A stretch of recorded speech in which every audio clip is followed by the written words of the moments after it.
खबरें आलमी मंजरामे से।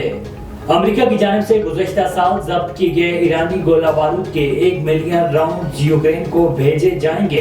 अरब मीडिया के मुताबिक ये गोला बारूद गुज़श्ता साल के आखिर में ईरानी बासरान इनकलाब से यमन में हौसियों को मुंतकिल करने के दौरान जब्त किया गया था। अमरीकी सेंट्रल कमांड का कहना है कि ईरान के जब्त शुदा गोला बारूद में से 7.22 mm के 1.1 मिलियन राउंड यूक्रेन भेजे जाएंगे। अमरीकी शहर बाल्टीमोर में यूनिवर्सिटी कैंपस के करीब फायरिंग करके 7 अफराद को कत्ल कर दिया गया।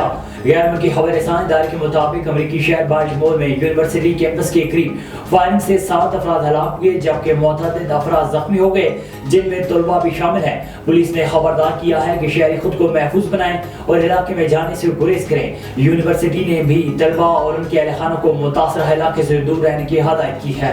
ईरान के सदर इब्राहिम रईसी की जानिब से इसराइल को तस्लीम करने वाले मुस्लिम ममालिक पर कड़ी तनकीद की गई। गैर मुल्की मीडिया की रिपोर्ट के मुताबिक ईरान में इस्लामी इदाद के लिए मुनक्किद करदा बैन अल-अक़वामी कॉन्फ्रेंस की इब्तिदाई तकरीब से खिताब करते हुए सदर इब्राहिम रईसी ने कहा है कि इसराइल को तस्लीम करने वाले ने शिकस्त खोरदा घोड़े पर पैसे लगा दिए हैं। सदर इब्राहिम रईसी ने मजीद कहा है कि इसराइल को तस्लीम करने वालों ने सहयूनी हुकूमत के आगे हथियार डाल दिए हैं। उन्होंने कहा है कि मुस्लिम ममालिक का सहयूनी हुकूमत के साथ ताल्लुकात को मामूल पर लाना एक पसमानदा अमल है। दुश्मन का मुकाबला करने के लिए मुजामत का इंतखाब हथियार डालने से ज्यादा कामयाब साबित होता है।